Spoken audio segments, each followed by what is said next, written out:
Hey weirdos, welcome back to the Weird Canadian. Today, we're going to tackle the 9 to 5, the bloody birth of the work week. Don't forget to like, comment, or subscribe if you like any of this content and want to keep it going. Before the 9 to 5, work was brutal. Sun up to sundown, 6 days a week, mostly self-employed, and mostly survival. In the 1930s, the first American union began to demand a 10-hour workday. And by 1986, 80,000 workers were on the streets of Chicago, marching for an 8-hour day. Then came the Latimer Massacre. 19 immigrant coal miners shot for striking over hours and pay. Sound familiar? It wasn't until 1938 that Roosevelt's Fair Labor Standards Act locked in the 40-hour workweek to protect workers from exploitation, not to mention to maximize human potential. It wasn't optimized for health, happiness, or innovation. It was damage control. It was revolutionary for 1938. But we're in 2025, and it's killing our health, wrecking our cities, and stalling our innovation.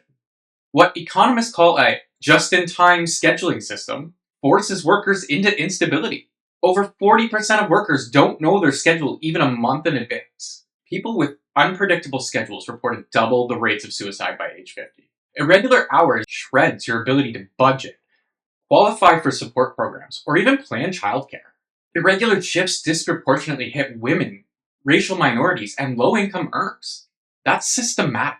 One study found that white women had the highest depression rates. Their sleep nearly 1 hour less per night than those on stable schedules. Productivity tanks, and stress spikes. You're not burned out because you're weak.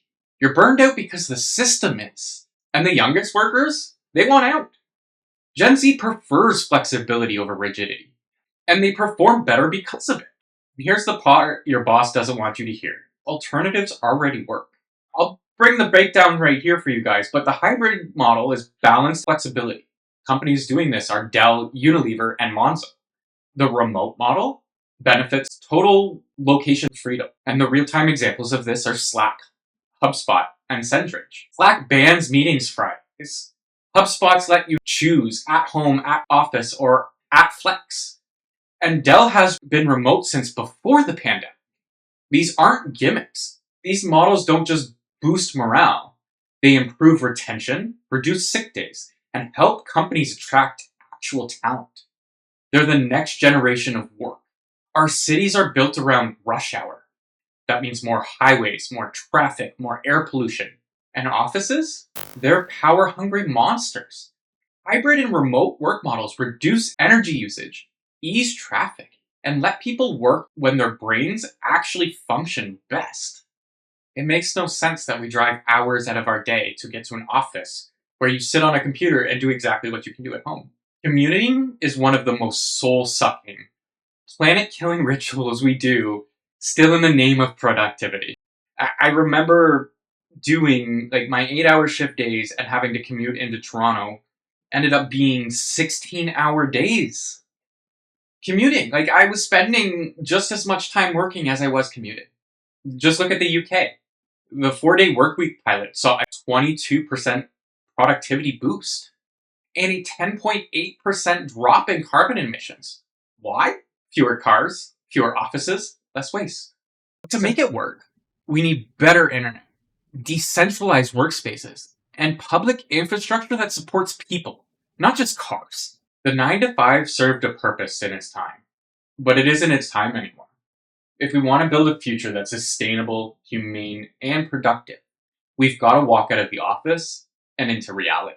Leaders, ditch micromanagement. Trust your people. Track output, not hours. Workers, demand predictable flexibility. Schedules that respect your time and body.